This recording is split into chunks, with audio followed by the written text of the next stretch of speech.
med mørke og mysterier.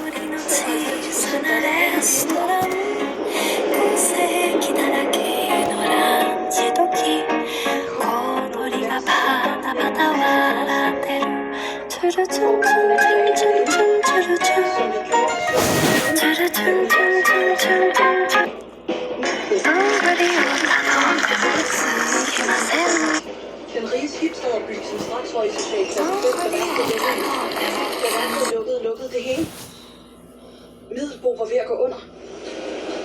Men den 22. februar for 17 år siden, lige præcis den dag, købmanden Hussein lukkede sin butik ned for evigt, styrtede en meteor lige ned i grøntsagsafdelingen.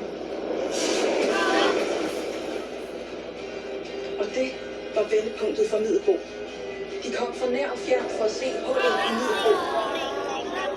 Og Hussein, han var smart.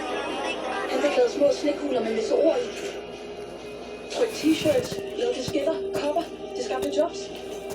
Og pludselig var Middelbo en sidste. Og det er derfor, vi står her i dag. Fra Middelbo til meteorbo. Tak. Ha' en god dag. Tak fordi du var med.